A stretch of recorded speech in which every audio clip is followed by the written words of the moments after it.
대한문 이 두 개의 광장에서 촛불 집회와 태극기 집회가 각각 열렸습니다. 방금 전에 들으신 그 목소리는 태극기 집회에 참석한 김문수 전 지사의 목소리죠. 한쪽에서는 조속히 대통령 탄핵을 요구하면서 촛불을 들고 다른 한쪽에선 탄핵을 반대하면서 태극기를 흔들고 이런 모양입니다. 두 집회 모두 정치인들이 대거 가세했는데 이 탄핵 반대 집회에 참석한 새누리당 의원들이 특히 눈에 띈 건 지금 친박 간판 내리고 그러니까 친박 색채를 버리기 위해서 자유한국당이라는 새로운 당명까지 내거는 상황에서 이 집회에 참석한 건 좀 모순된 거 아니냐, 의아하다 이런 얘기가 나오고 있어서 말입니다. 오늘 직접 김문수 전 지사를 만나보기로 하죠. 자유한국당 대권 주자 가운데 한 명이고요. 비상대책위원을 하고 있습니다. 김문수 비상대책위원 연결을 해보죠. 김문수 비대위원님 안녕하세요. 예, 반갑습니다. 예. 김문수입니다. 새누리당 간판 내리고 오늘부터 자유한국당이 되는 거네요. 예, 오늘 이따가 전국위원회를 열어서 자유한국당이 됩니다. 자유한국당 이름은 마음에 드십니까? 뭐 이름이 대체로 마음에 들어하는 분도 있는데 어떤 분들은 뭐 바꾸지 말라고 하는 분도 있고요. 예. 복잡합니다만은 대체로 자유한국당 좋아들 하시네요. 이 줄이면은 자유당이 되는 거예요? 한국당이 돼요. 한국당이 됩니까? 근데 과거에 그 이승만 정권에 자유당 떠오른다는 분들도 계셔서 이게 좀 득인지 독인지 모르겠어요. 자유한국당 이름이. 예, 한국당으로 이렇게 하고 있습니다. 예. 어쨌든 새누리당에서 자유한국당으로 간판을 바꿔단 건 다시 태어난다. 전국이 이렇게 된 데 대한 공동 책임진다. 뭐 이런 의미가 있는 거겠죠? 그렇습니다. 예. 근데 탄핵 반대 집회에 계속 나가고 계세요, 김문수 지사님. 예, 저는 탄핵 반대 집회에 계속 나가고 있습니다. 그렇죠. 처음에 한 번 나갔는데 가보니까 굉장히 많은 분들이 오셨는데 예. 이 거리 행진까지 다 마칠 때까지 제가 같이 해보니까 예. 매우 진지하고 가장 애국심이 아주 진지한 그런 모임이어서 저도 굉장히 감명을 받고 눈물이 날 정도였습니다. 지금 흔히들 여러 가지 말씀들 하시는데 예? 한번 가보시기 바랍니다. 가보니까 눈물이 날 정도였다. 근데 조금 전에 말씀하신 것처럼 여당이 현재 이 국정농단 사태에 대해 책임지고 반성한다는 의미로 이름까지 바꿔다는 간판까지 바꿔 달고 쇄신한다라고 몸부림을 치고 있는데 여당의 지도부이자 대선 주자가 이 탄핵 반대 집회에 나가는 게 이게 적절한 것이냐 이런 비판이 있거든요. 어떻게 보십니까? 그러면 야당의 문재인 여러 사람들 대표들이 대권 후보 대표 추미애 뭐 다들 가지 않습니까? 각 야당에. 예. 야당이 촛불 집회 가는 거는 비판 안 하고 어허. 태극기 집회에 가는 우리 자유한국당 의원들만 비판하는 이유가 뭡니까? 그것이 바로 언론이 기울어졌다는 겁니다. 아니 언론에서 그쪽도 비판하는 쪽도 많더라고요. 정치인들이 왜 광장에 가서 이야기하느냐라고 비판하는 언론도 꽤 많습니다만 야당이 하기 때문에 우리도 한다라는 것은 좀 그렇고 지금 어쨌든 그 자유한국당으로 이름까지 바꿔 달고 있는 상황에서 탄핵 반대하는 건 뭔가 좀 모순된 거 아니냐라는 거 어떻게 생각하세요? 아니 야당이 지금 하는 것을 우리가 안 하면은 그것이 바로 우리 민주주의에서 균형이 무너지는 거 아닙니까? 야당은 그러면 아무거나 해도 가만히 보고 있는 게 우리 자유한국당이 될 수는 없죠. 야당의 정치인들이 나간다면 여당 정치인도 나갈 수밖에 없다. 그게 균형이다? 아니 당연하지 않습니까? 예를 들면은 CBS에서 예. 김현정 쇼에서 야당만 계속 불러다가 하면은 우리가 항의하는 것이 그게 정당하지. 그게 왜 그러면 하느냐. 야당이 하는데 우리가 야당만 부르는데 뭐가 문제냐. 이렇게 말하면 안 되지. 아니, 김현정 쇼하고 지금 촛불 집회, 보수 집회하고 이게 뭐 비교가 될 사항인지는 모르겠습니다. 여하튼 야당이 나가니까 우리도 나갈 수밖에 없다. 나가서 목소리 낼 수밖에 없다. 이런 의미세요?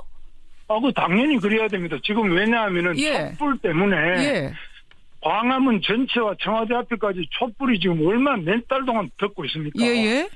그렇게 많이 덮어가지고 우리나라 모든 언론을 영향을 미치고 국회까지도 둘러싸가지고 탄핵까지 이르게 한 거 아닙니까? 특검도 촛불의 영향을 받아서 그래 된 거 아닙니까? 그래서 이런 부분은 잘못이다. 그리고 촛불 집회 가보셨겠지만은 단두대를 메고 다니죠. 상례를 메고 다니죠. 대통령 목을 잘라서 효수를 시켜서 끌고 다니지.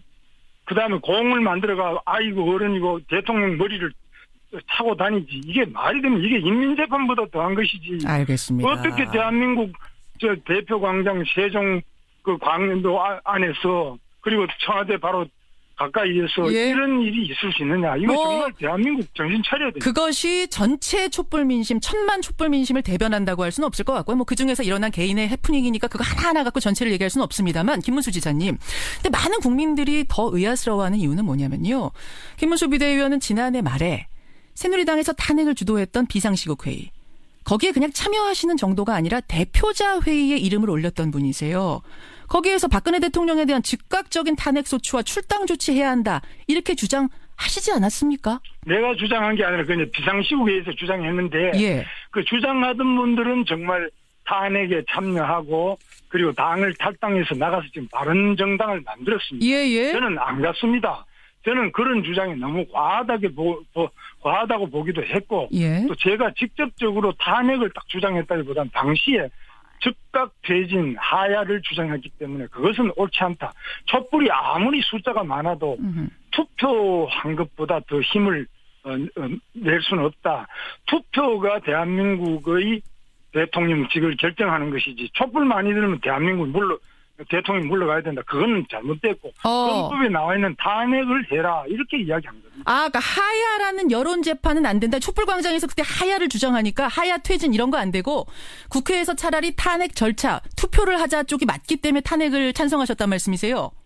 아니, 탄핵을 찬성했다기보다 그러니까 탄핵 표결. 그러니까 탄핵이 오히려 예.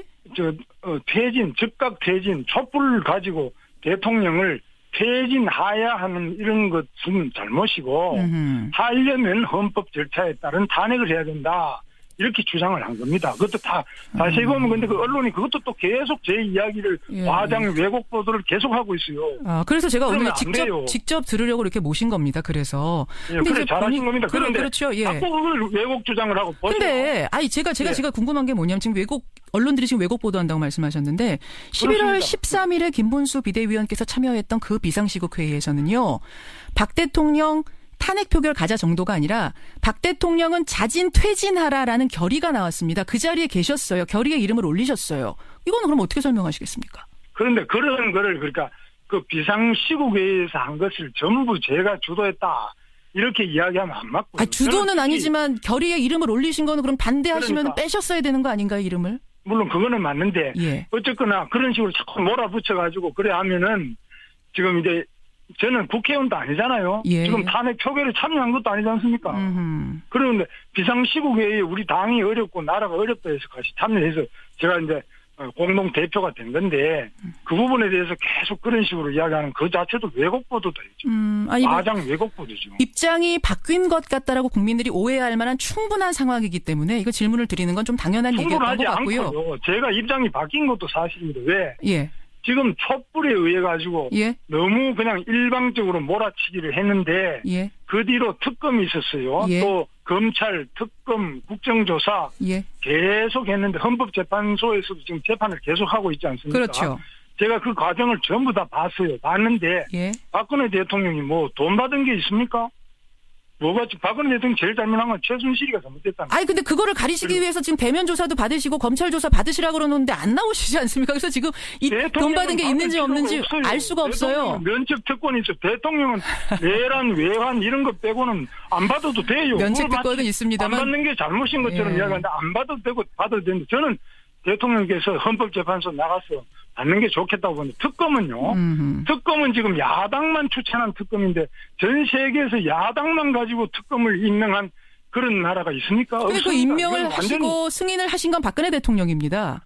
그러니까 잘못됐다는 겁니다. 그거 잘못하신 거다. 대통령도. 광장의 그 민심을 가지고 대통령한테 지나치게 그 압박을 줘가 청와대 앞에 가서도 소리를 들어보시오. 얼마나 큰가.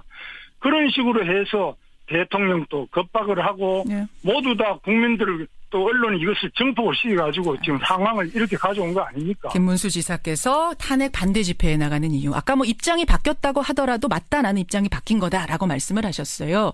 근데 김문수 지사님. 그렇게 몰고 가면 안 돼요. 입장이 아까 바뀐 거라고 하더라도 나는 사실이다. 왜냐하면 지금 과하게 흘러가고 있다 이런 말씀을 하셔서 제가 지금 정리를 좀 해본 거고요. 그런 말입니다. 새누리당에서 지금 반성 투어를 시작한다. 이런 말씀을 하시더라고요. 반성 투어. 이건 어떤 의미라고 봐야 될까요? 우리가 지금 집권당이니까 우리가 잘못돼서 이렇게 온 거 아닙니까? 촛불이 잘못되면은 촛불이 잘못됐다고 이야기해야 되는데, 그리고 또 우리 예를 들면 최순실이 잘못했다. 대통령께서도 잘못된 것도 많이 있죠. 어허. 대통령이 너무 불통이 심하다. 예를 들면은 비서실장이나 그 국무총리나 장관들이 자주 못 뵙는다. 예. 대면 보고 부족하다. 이런 거 잘못된 겁니다. 예. 예, 그런 부분들에 대해 가지고 우리가 잘못된 거는 고치고 해야 되는데, 우리 그동안에 새누리당이 대통령한테 직언을 못했어요. 예. 그런 것에 대한 반성. 대통령의 말씀을 그냥 받아 적기만 하고 그냥 무조건 맹종만 하는 이런 부분에 대해서 반성을 해야 됩니다. 그리고 또 지금 경제도 어렵고 민생이 어렵기 때문에 이런 거에 대해서 집권당으로서 책임을 느끼고 당연히 반성해야 됩니다. 그건 잘못된 게 없어요. 그런 의미에서의 반성 투어를 새누리당이 시작한다. 이제 새누리당 아니고 자유한국당으로 이름을 해야겠네요. 자유한국당 김문수 비대위원. 대선 출마하십니다. 공식 선언은 언제 하십니까? 아직까지는 우리 대통령이 탄핵도 안 됐는데 예. 출마하는 것 자체가 좀 어렵다고 저는 보고 있습니다. 그래서 여러 가지로 지금 대통령직이 탄핵이 돼서 공석이 되면 바로 선거지만, 그렇지 탄핵이 기각이 돼버리면 12월 선거인데 지금부터 뭐 날뛸 필요 없지 않습니까? 12월 선거가 될 건데 지금부터. 될 건데가 아니라 그럴 수 있다는 거예요. 예. 그래 자꾸 말씀을 지금 말씀을 될 건데라고 하셨어요. 아니. 알겠습니다. 여하튼 12월 달까지도 내다볼 수 있는 상황에서 지금 출마 선언을 하는 건 좀 이르다라는 판단 하시는 거군요. 내다보는 게 아니라 지금 현재 법이 그렇게 돼 있지 않습니까? 그리고 12월에 선거가 정상적인 법이고, 탄핵이 만약 인용이 되면은 더 선거 당겨지는 건데, 그거 자꾸 그렇게 이야기하시면 안 돼요. 맞습니다. 그 맞는 말씀이세요. 그래서 공식 선언은 그래서 언제쯤? 아직은 결정 안 하신 겁니까? 아직 결정 안 했습니다. 예, 알겠습니다. 공식 출마를 이미 대선 출마 결심을 하신 것으로 보도는 되고 있지만 공식 선언까지는 아직 일정은 잡지 않았다, 이런 말씀. 만약 출마를 하시게 된다면 왜 김문수인가? 왜 출마 결심을 하실 것인가? 이런 결심은 좀 서 계세요? 그렇습니다. 첫째는 지금 우리 북한이 또 이번에 미사일을 쏘았지만은 북한의 핵 미사일이 우리나라를 바로 위협하고 있고 전 세계를 위협하는데, 여기에 대해서 지금 야당에서 나온 후보들은 사드도 하지 말자 그러지 않습니까? 그리고 우리나라 핵에 대해서는 저는 핵으로 대응할 수밖에 없다고 봅니다. 북한이 계속 저렇게 나갈 경우에는 우리가 지금 한미 공조 아래 북한의 핵시설을 선제 타격을 해야 된다고 저는 생각합니다. 두 번째로 우리 경제가 어려운데 일자리가 없는데 계속 법인세를 올리자, 상법을 바꾸자, 계속 기업을 반기업적인 정서를 계속 부추기는 것이 지금 야당 후보들입니다. 그래서 문재인 후보라든지 다 그렇게 나갑니다. 그래서 이거는 기업이 외국에 나가지 않고 국내에 투자할 수 있고 외국 기업도 들어올 수 있게, 트럼프 지금 하는 거 보시고 외국 기업 다 끌고 미국으로 가져가잖아요. 우리나라는 그런 부분에서 올바르게 알겠습니다. 기업 투자를 유치해야 된다고 봅니다. 알겠습니다. 공식 선언 하시게 되면 한 번 더 모시기로 하고요. 오늘 여기까지 말씀 듣겠습니다. 김문수 비대위원 고맙습니다. 예, 감사합니다. 자유한국당 김문수 비대위원이었습니다. 평론가 김성환 씨 나오셨습니다. 어서 오세요. 네, 안녕하세요. 많이 춥죠? 예. 아주 오늘까지도 이렇게 춥네요. 목도리를 2개를 하셨어요. 모직 목도리에도 털 목도리. 아니요. 오늘부터 다시 풀린다고 하니까 목도리 하나는 좀 풀고 들어오세요. 알겠습니다. 오늘 월요일 아침 행가는 뭐 가지고 오셨습니까? 특검이 오늘 삼성전자 이재용 부회장을 재소환을 합니다. 9시 반에 합니다. 네, 지난 1월 19일 구속영장이 기각된 지 25일 만의 일인데요. 이재용 부회장은 여전히 뇌물죄 피해자 신분이라는 점에서 재소환은 상당히 의미심장해 보입니다. 이 삼성 이재용 부회장 재소환하는 특검, 이 뉴스의 행간을 좀 살펴볼까 합니다. 3주 전에 구속영장이 기각되면서 사실 그때 특검도 당황하고 국민도 당황하고 그랬어요. 사실 놀랐었죠. 그때 영장 기각 사유가 크게 두 가지였습니다. 이 뇌물죄 요건이 되는 대가관계와 부정한 청탁 등에 대한 현재까지의 소명 정도, 구체적 사실관계와 그 법률적 다툼의 여지, 이거였는데요. 한마디로 말씀드리면 삼성의 정유라 승마 지원, K스포츠재단과 미르재단에 대한 거액 출연, 이 두 사안과 박 대통령의 삼성 합병 특혜 지원 대가 관계가 충분히 입증되지 않았다, 이런 말입니다. 이 때문에 영장 기각 직후에 삼성은 안도의 한숨을 후 하고 내쉬었고요. 특검 수사는 크게 흔들렸습니다. 그리고 이제 3주 절치부심한 특검이 이제 보강 조사를 한 다음에 다시 재소환 카드를 빼들었는데요. 그렇죠. 문제는 만약에 이번에 다시 소환 조사하고도 구속영장을 청구하지 못한다. 또다시 법원이 영장을 기각한다면 뭐 특검 입장에서는 이거 상상하기도 싫은 일이 벌어지게 되겠죠. 그러게요. 그래서 이번 소환은 특검과 이재용 부회장의 외나무다리 승부라고 할 수 있습니다. 이재용 부회장을 사실은 지금 특검 종료일 얼마 남지도 않았는데 네, 그렇죠. 다시 재소환하는 특검. 이 뉴스의 행간 이면에 뭐가 깔려 있습니까? 첫 번째 행간은 오늘 함께 소환하는 두 사람을 주목하라. 이재용 입니다. 부회장하고 누가 같이 나가요? 이재용 부회장 재소환 시각이요. 오늘 오전 9시 30분입니다. 예. 그러니까 30분 뒤 오전 10시 박상진 삼성전자 사장과 황성수 전무를 부릅니다. 예. 왜 그랬을까? 이 특검이 뇌물죄 수사의 방향을 암시한 것이라고 볼 수 무슨 있는데요. 말씀이세요? 이 두 사람이 누굽니까? 박상진 사장은 승마협회 회장, 예. 황성수 전무는 부회장이라는데 그 힌트가 들어있습니다. 어허. 그동안 특검이 그리고 있었던 박근혜 대통령 뇌물죄 혐의의 핵심이 뭡니까? 박 대통령이 이재용 부회장에게 삼성물산, 제일모직 합병 특혜를 줬다. 그렇죠. 이 부회장은 그 대가로 승마협회를 통해서 최순실이 운영하는 독일 스포츠 회사 비덱에 280억 원을 지원하기로 계약했고 실제로 80억 원을 지원했다. 거기죠. 예. 그러니까 그 과정에서 최순실 씨가 황성수 전무와 여러 차례 차명폰으로 통화하면서 승마협회 지원을 협의했다. 예. 여기까지 확인됐고요. 그렇죠. 결론적으로 말씀드리면 최순실과 박근혜 대통령은 이익을 공유하는 사이 경제 공동체라는 얘기입니다.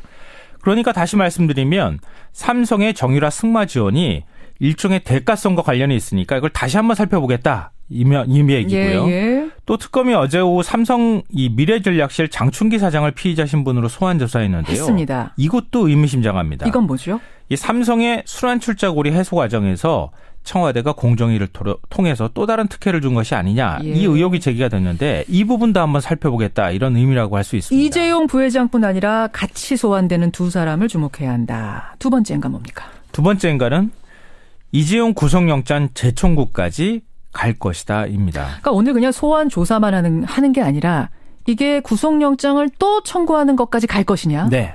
또 청구한다면 정말 구속이 될 것이냐? 그렇죠. 여기까지 다 이게 연결해 최대 봐야 되거든요. 관심거리가 될 수밖에 없는데요.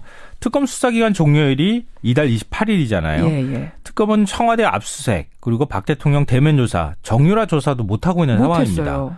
특검 입장에서는 수사하다가 많은 뭐 이런 상황이 될 수 있거든요. 자칫하다가는. 그러니까 수사기간을 30일 더 연장하는 게 현재로서는 가장 최선의 방법입니다. 예. 그러니까 어떤 방식으로든 연장을 해야 하는 명분을 찾아야 되지 않겠어요? 그렇죠. 특검이 바로 이재용 부회장 구속을 그 고리로 활용할 가능성이 높다는 겁니다. 특검이 수사 연장을 위한 어떤 명분이 네. 이재용 부회장이 될 수 있다? 네, 맞습니다. 왜냐하면 그동안 이 보강조사로 굉장히 중요한 증언을 많이 확보했거든요. 그렇죠. 가장 대표적인 게 안종범 전 경제수석의 업무 수첩 39건이 되겠죠. 새로 나온 거. 최순실이 청와대에서. 황성수 전무뿐만 아니라 삼성 법인 명의의 휴대전화로 수시로 통화를 했다고 하는 거. 또 오늘자 한겨레신문에 따르면 승마협회 임원 여러 명이 삼성 합병은 최 씨가 박 대통령을 통해 도움을 줬기 때문이다. 이렇게 진술을 했다고 합니다. 진술을 확보했대요. 게다가 공정위와 금융위를 또 압수수색하기까지 했잖아요. 근데 이 과정에서 삼성의 순환출자고리 해소 과정에서 청와대가 공정위를 압박해 특혜를 준 것 아니냐. 이 정황들을 굉장히 많이 확보했습니다. 예. 그러니까 특검은 그동안 이재용 구속영장 청구, 뇌물죄 입증을 위해 달려왔다. 이렇게 해도 과언이 아닌데요. 만약에 칼을 이 상황에서 빡 빼들었는데 이거 그냥 무만 푹 자르고 그냥 관두겠습니까? 그러니까요. 이재용 부회장에 대한 구속영장을 반드시 청구할 것이다. 이런 건데요. 청구할 거라고 보세요? 네, 저는 그렇게 봅니다. 그럼 청구를 하면 법원이 이번에는 받아들일 거라고 보세요? 글쎄요. 구속영장을 재청구하게 될 경우에 법원이 받아들인 경우가 많지가 않거든요. 이것도 또한 어떻게 받아들일지 저는 바로 그 지켜봐야 될 것 부분인데 같아요. 지난번에는 안 된다고 했던 법원이 이번에는 받아들일까? 만약 안 받아들인다면 특검은 또다시 모양새 구기는 건데 재청구할 수 있을까 과감하게? 만약에 또 기각된다면 특검 입장에서 엄청난 치명상이 또 되겠죠. 타격이 되거든요. 네. 그래서 그 부분을 잘 모르겠어요. 마지막 행간 뭡니까? 마지막 세 번째 행간은 이재용 부회장이 최종 목표가 아니다입니다. 무슨 말씀이십니까? 이재용 부회장이 뇌물죄로 구속된다. 이 말은 그 뇌물을 받은 사람이 누구란 얘기입니까? 최순실과 박근혜 대통령이란 얘기 되겠죠. 공모자로 이미 지목을 했으니까. 네. 최종 목적지는 박근혜 대통령이란 얘기입니다. 예. 그러니까 박 대통령이 지금 대면 조사도 거부하고 있는 이런 처지가 되고 있지만 특검이 이 부회장을 구속한다. 그러면 박 대통령한테는 엄청난 압박이 될 것이다. 이런 겁니다. 그래요. 그러니까 특검의 이재용 부회장 재소환은 여러 가지 특검과 박 대통령 간의 사활을 건 마지막 승부처가 될 것이다. 예. 이렇게 봐야 될 것 같습니다. 그래요. 여기까지 오늘의 행간 김성환 씨 수고하셨습니다. 네, 고맙습니다. 오전 7시 55분이었습니다. 평화롭던 일요일 아침. 북한의 미사일 발사 속보에 놀라서 깬 분들도 꽤 계실 거예요. 아니 제재를 그렇게 했는데도 또 미사일이야? 짜증난 분들도 계실 거고요. 이거 탄핵 판결 앞두고 북풍 부는 거 아니야? 우려하는 분들도 계셨을 줄 압니다. 어쨌든 미국의 트럼프 대통령과 일본의 아베 총리가 만나고 있는 그 시점에 쐈기 때문에 예사롭지 않게 보이는 게 사실인데요. 어떻게 봐야 될지 이분의 의견 듣고 가겠습니다. 정세현 전 통일부 장관 연결을 해보죠. 장관님 안녕하세요. 예, 안녕하세요. 모두가 쉬는 일요일 아침이어서 그랬는지 아니면 우리 전국이 어수선해서 그랬는지 조금 더 기습적으로 느껴지더라고요. 어떻게 보셨습니까? 원래 북한 사람들 기습 잘하지 않습니까? 그렇죠. 6.25 때도 기습을 했고 그다음에 그 2월 12일이라는 날이 뭐 우연히 트럼프와 아베가 골프를 치고 쉬는 시간이었지만 예. 김정일의 생일이라는 점 김정일 예. 2월 16일. 이제 2월 16일이죠. 생일을 앞두고. 그다음에 4년 전인가요? 4년 전에도 딱 그날 핵실험 하지 않았습니까? 맞아요. 2월 12일, 4년 전 2월 12일이 3차 핵실험 40년. 예. 그런데 여러 가지 그 날짜 태기는 뭐 그런 거를 고려해서 했겠지만 중요한 것은 지금 기술적으로 자기네들이 상당한 정도 진보를 이뤘기 때문에 이것을 확인할 필요가 있다 해서 그날 쏘았다고 생각합니다. 결국 기술 자랑을 하고 싶었던 거다. 그러니까 이 말씀이세요. 중요한 것은 지금 그동안의 미사일은 액체 연료로 쏘았는데 액체 연료를 넣기 위해서는 시간이 많이 걸리고 그렇기 때문에 유상에 잡힙니다. 그렇죠. 근데 고체 연료를 쓰면은 안 잡혀요. 그리고 더불어 이번에는 이동 발사대에다 실어가지고 와서 쏘았다고 그러니까 그야말로 지난번 1월 달에 북한 외교부가 얘기했던 대로 최고사령관의 결심만 있으면 임의의 시간에서 임의의 장소에서 임의의 시간에 아무 때나 그러니까 아무 데서나 아무 때나 쏠 수 있다고 했던 얘기가 현실화된 겁니다. 이게 위험한 겁니다. 과시하고 싶었던 거군요. 근데 마침 트럼프와 아베 총리가 만나고 있기도 하고 여러 가지로 좋았기 때문에 그날을 택이라는 것이다. 이게 뭐 여러 가지 예사롭지 않았던 이유 중에 하나는 미국 트럼프 행정부가 들어선 이후에 첫 발사 실험이었고요. 그다음에 트럼프 대통령이 북한을 매우 높은 우선순위로 다루겠다라고 선언한 직후였고 또 마지막에 지금 말씀하셨던 정상회담 시점에 쐈다는 점. 근데 이게 ICBM 대륙간 탄도미사일 아니고 그냥 저 중장거리 미사일 택했잖아요. 이것도 진전된 거라고 봐야 되는 건가요? 그럼요. 왜냐하면 그 한미 군사당국에서 이미 그건 무수단급이다 하는 평가를 했어요. 무수단급이라는 얘기는 제대로 쏘면 3,000km까지 나간다는 얘기입니다.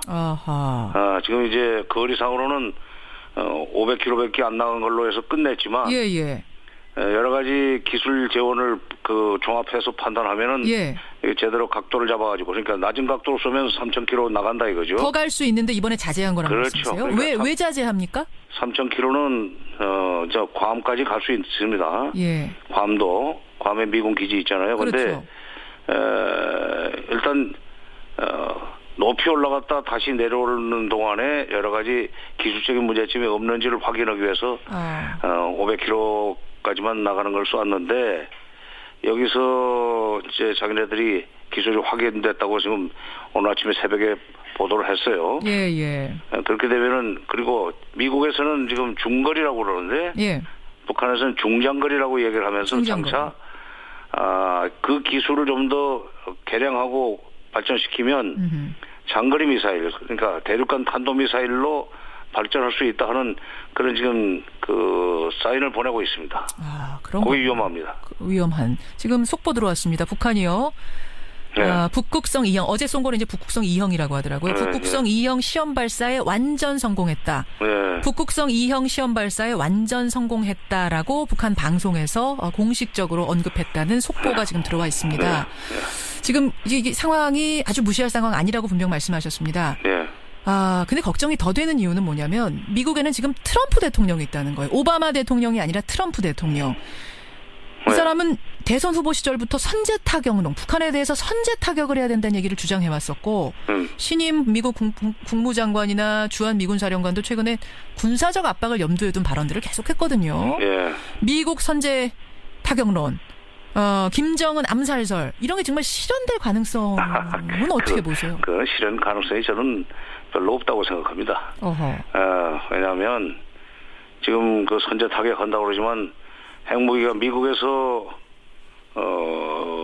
북한 핵무기 보유량을 되게 한 10개 내지 20개까지도 보고 있어요. 예.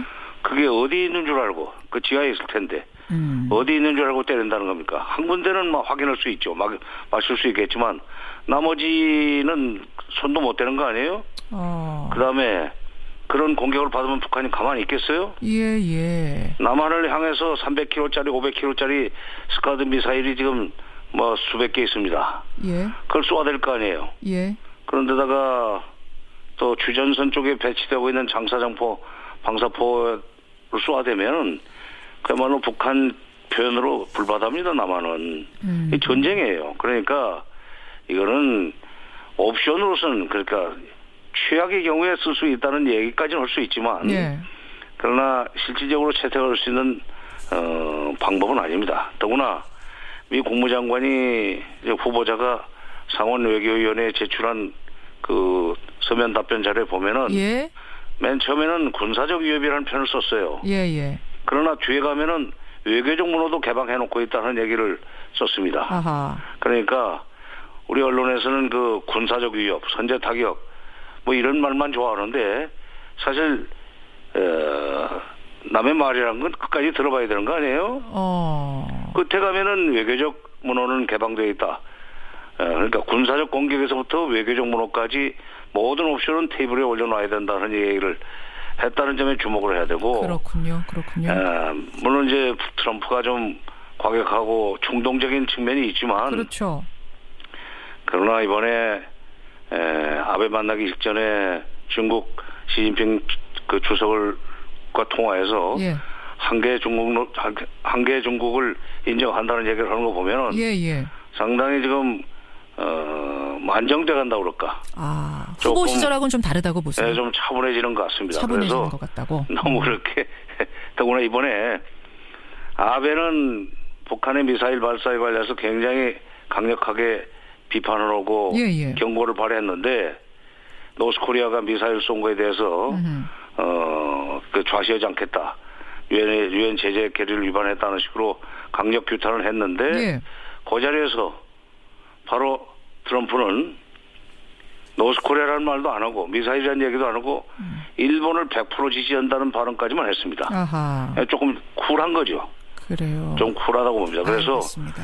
이번 미사일 발사에 대한 미국과 일본의 반응은 차이가 좀 있는데 예.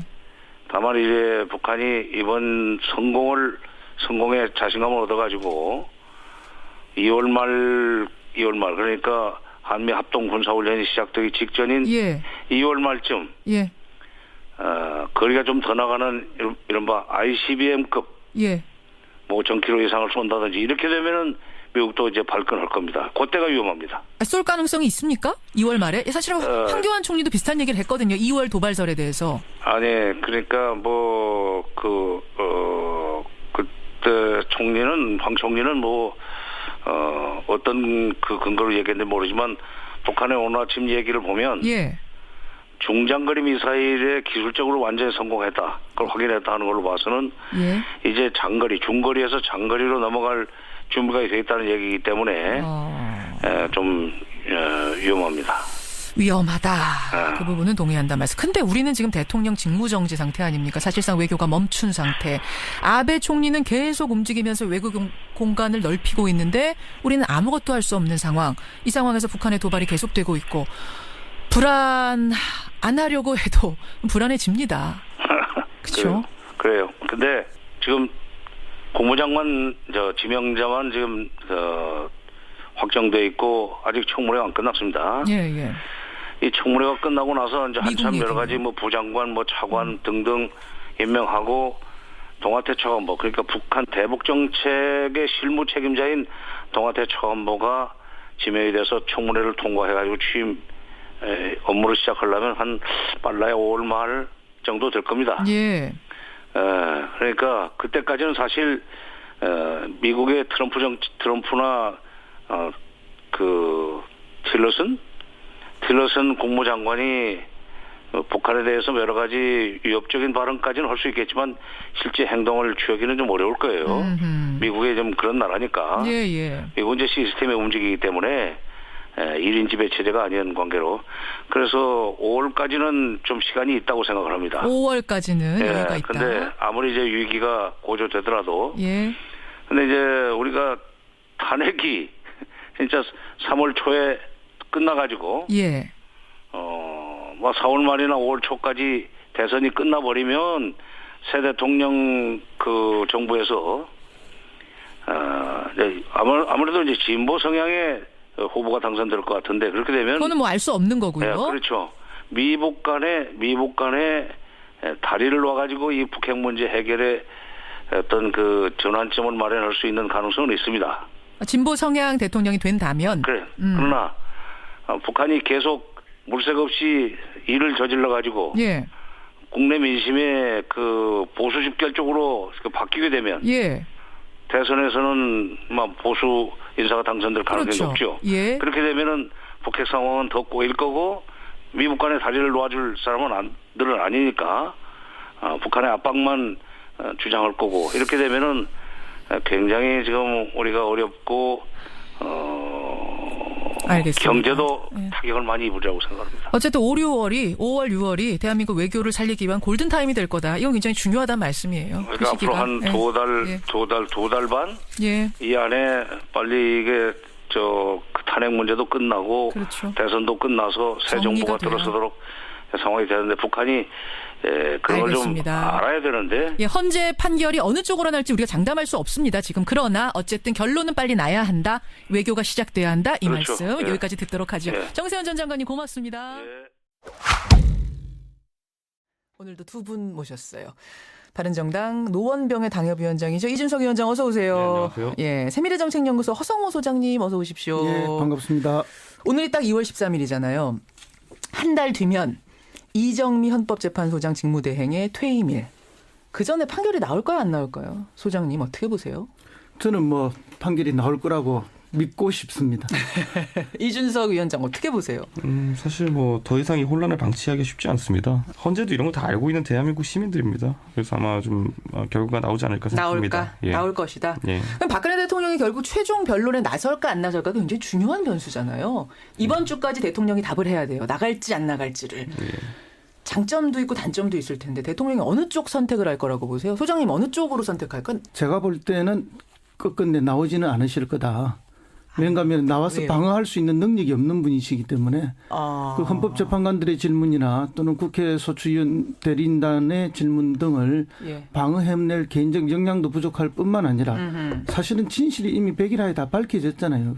그것을 어떤 말로 다시 뭐 번복할 만한 그런 내용도 없기 때문에 신청 안 할 거다. 네, 나오지는 않을 것이다.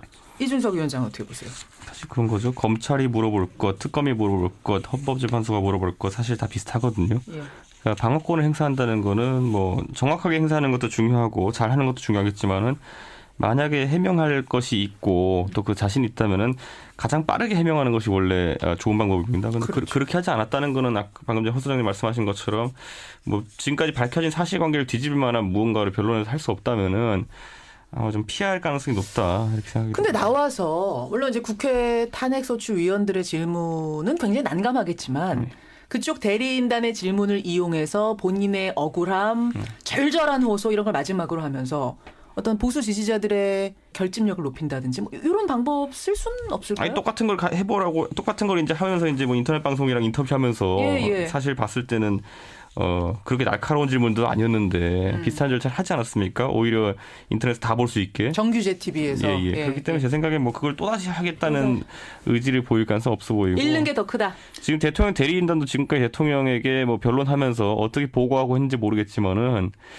아마 잘 될 거야 이렇게 지금까지 다 이렇게 계속 보고 하다가 네. 막판에 지금 꼭 나가셔야 됩니다. 안 그러면 우리 뭐 탄핵됩니다. 뭐 이런 말 하기가 지금 대통령 대리인단도 참 힘들 겁니다. 말 뒤집기가. 예, 예. 허성호 소장님 왜 씩 웃으세요? 전적으로 동의합니다. 전적으로. 결국 대통령이 나 나가겠어. 그러니 잠깐 재판 멈추시오. 이러긴 어려울 거다. 그렇습니다. 이번 주에 결정을 하라고 헌재가 요구하고 있습니다. 어떤 결정이 날지는 좀 지켜보기로 하고요. 상한가 들어가 보죠. 뉴스닥 상한가부터 보겠습니다. 허성호 소장님은 누구 골라오셨어요? 상한가? 저는 광주 민심을 골라왔습니다. 광주 민심 잠깐 계시고요. 이준석 위원장은 뭐 골라오셨어요? 저는 안희정 충남지사를 골랐습니다. 안희정 지사. 네. 안희정 지사 지난주에도 상한가 골라오지 않으셨어요? 예, 이준석 위원장? 사실상 그럴 수밖에 없는 상황인 게 지금 보면 대체적으로 안 지사의 상승세를 뭐 또 언급하긴 그렇지만은 방금 전에 아마 제 생각엔 허 소장님도 고르신 이유가 저랑 비슷할 것 같아요. 그러니까 결국 이제 민주당 경선에서 안희정 지사가 최소한의 어쨌든 덩어리는 확보했고요, 지금. 예. 그렇다고 했을 때 이 덩어리가 어떻게 눈덩이처럼 불어날 것이냐는 결국에는 과거에 문재인 대표가 한번 지지를 잃었던 지역. 호남. 이 반응을 어떻게 하느냐가 이제 중요할 것 같고요. 잠깐 거기서 확인하고 가죠. 허성호 소장님이 광주 민심이라고 상한가 주신 이유가 이걸 같습니까? 비슷하죠. 비슷해요. 예. 계속 말씀하세요. 예, 그러니까 사실 노무현 대통령에 대한 열풍 같은 것도 과거에 경선에서 결국 호남 지역에서 상당한 표를 얻으면서 시작됐거든요. 그렇죠. 지금 안희정 지사도 비슷한 지점에 놓여 있고 저는 참 재미있는 점에 주안하는 게 뭐냐면은 어떤 겁니까? 그 지역에 사시는 분들한테 들었는데 안 지사가 논산 출신이거든요. 그래요. 논산 중에서도 그 국군 훈련소에 있는 연무읍 출신입니다. 예. 그런데 여기가 어떤 지역인지 봤더니 과거에 전라북도에 속했던 지역입니다. 아, 그래요. 예. 행정적으로. 그래서 논산은 참 그 충청도의 정체성과 그 전라북도의 정체성을 동시에 갖고 있다는 이야기를 제가 한번 들은 적이 있는데 뭐 물류망이라든지 여러 가지 공유하는 것이 많다는 이야기거든요. 그다음에 그런 것들도 한 가지 영향을 끼칠 수 있고 무엇보다도 안희정 지사가 보이고 있는 것이 통합행보라는 겁니다. 그런데 과거에 또 문재인 대표 같은 경우에는 광주에서 한번 이제 또 지난 총선 때 곤욕을 치렀던 것이 결국 일방주의 아니냐라는 비판 광주 쪽에서 받은 거거든요. 그것이 실제든 아니든 관계없이 그런 인식이 있는 호남 유권자에게 안희정이라는 아직까지 좀 말랑말랑한 어떤 대안이라는 것은 상당히 매력적으로 비춰질 수 있다. 결국 그러니까 안희정 지사의 플랜은 호남에서 바람을 일으켜서 경선에서 말이에요. 호남에서 바람 일으킨 다음에 충청으로 가잖아요. 예, 그렇죠. 그다음 그 스케줄이 호남 바람 충청은 뭐 본인이 확실히 할 수 있는 곳이니까 호남 충청 그 바람 가지고 전체 경선판을 흔들어 보겠다 이런 계획인 거예요, 허 소장님? 원래 그렇습니다. 첫 경선지에서의 성적표가 굉장히 중요하고 그다음 이제 두 번째 경선지가 자기의 근거지인 충청이니까 그렇죠. 거기는 뭐 당연한데 이 첫 경선지와 두 번째 자기 근거지에서 좋은 결과가 나오면은 그 다음 번인 이제 영남 경선에도 그게 영향을 미치거든요. 그렇죠. 당연합니다. 그리고 이제 수도권은 아주 빅뱅이 일어날 가능성이 있고 그래서 이제 안희정 지사의 그 전략은 뭐 경선 전략은 눈에 드러날 수밖에 없는데 어쨌든 저는 이제 그럼에도 불구하고 이제 이준석 의원과 약간 다른 면은 뭔가 하면은 지금 이제 짧은 기간에 지지세가 너무 급상승했기 때문에 약간의 조정기는 온다. 조정기가 올 것이다. 그래서 약보합으로 당분간 이번 주는 좀 갈 가능성도 있다. 그게 왠가면은 지금 문재인 후보가 받는 지지율, 안희정 지사가 받는 지지율, 이재명 지지율을 다 합치면은 그 60%에 달해요. 어마어마해요. 사실은. 그러면 이제 사실상 민주당을 지지하는 표는 다 나온 겁니다. 여기에서. 그럼 여기에서 민주당을 지지하는 표는 다 나왔는데 그 나오는 과정에서 자기가 받아갈 표를 이미 다 받아갔어요. 그럼 이제 마지막 남아 있는 것이 이제 광주를 중심으로 하는 호남의 민심에서 문재인 지지표와 자기 지지표 사이에 얼마나 뺏고 빼앗기느냐. 그렇죠. 이제 이런 정도의 이제 민심 변화의 싸움이 남아서 저는 이제 상한가로 광주를 선택하기는 했습니다. 어제 말이에요. 고 노무현 전 대통령의 사위죠. 박상원 변호사가 SNS에다가 글을 하나 올렸다가 논란이 크게 일고 다시 삭제하고 뭐 이런 소동이 있었습니다. 뭐냐면 이렇게 썼어요. 안 지사 글쎄 노무현 대통령이 수사받을 때 그때 뭘 했는지 기억할 수 없다. 굉장히 긴 글을 신랄하게 썼습니다. 제가 지금 일부를 읽어드렸습니다만 논란이 일고 삭제하고. 허 소장님 이건 어떻게 보세요? 그거는 이제 박상원 변호사가 조금 저는 부적절한 글을 올렸었다 그렇게 생각을 합니다. 그게 뭐 안희정 지사가 그때 당시 뭘 했는지는 저도 잘 모릅니다만은 그때 모든 그 노무현 대통령의 참모 출신들은 그 상황을 가슴 아파하면서 안타깝게 이제 지켜보거나 함께하거나 그렇게 했습니다. 그리고 이제 그 장례식을 치르는 그 기간 동안에도 모두가 정말 비통하게 했는데 이제 그 당내 경선을 앞두고 더군다나 이제 문재인 전 대표와 안희정 지사는 어쨌든 한 가문 출신 아닙니까? 그렇죠. 한 가문 출신에서 지금 비교적 선의의 경쟁을 하고 있는 거거든요. 예. 그리고 굉장히 서로에 대해서 조심하고 있습니다. 이런 가운데 그렇게 이제 그 가족 중에 한 분이 그런 식으로 들어오는 거는 오히려 굉장히 조심하고 예의 있게 경쟁하는 과정에 오히려 흐트름을 줄 수가 있어서 적절하지 않다고 봅니다. 그래서 본인도 급하게 내렸을 거라고 봅니다. 사실은 2탄을 쏘겠다라고까지 예고를 했었거든요. 네. 근데 그냥 삭제를 해버리고 그렇죠. 뭐 어제 잠깐의 논란이 있었어요. 왜냐하면 끝나도 같이 가야 될 세력이고 더 이렇게 잘 화합해야 되기 때문에. 바로 그런 의미에서 이준석 위원장님, 바로 그런 의미에서 안희정 지사는 다음에 나와도 되지 않겠느냐. 사실은 차기론도 계속 따라다니고 있고 안 지사는 아니라고 하지만 계속해서 이번에 문재인 대표한테 넘기고 다음을 노려라. 그렇게 해도 크게 지는 거 아니지 않냐? 아쉬울 거 없지 않느냐? 어떻게 생각하세요? 그 전제는 문재인 후보가 대통령이 된다는 이야기인데 그 대통령이 됐을 때 과연 그 제2주자를 밀어줄까요? 그거에 대해 가지고는 노무현 대통령께서도 그러지 않았습니까? 노무현 대통령께서도 가가지고 뭐 MJ를 안 밀어줄 것 같이 정몽준과 단일화를 한다고 했을 때 사람들은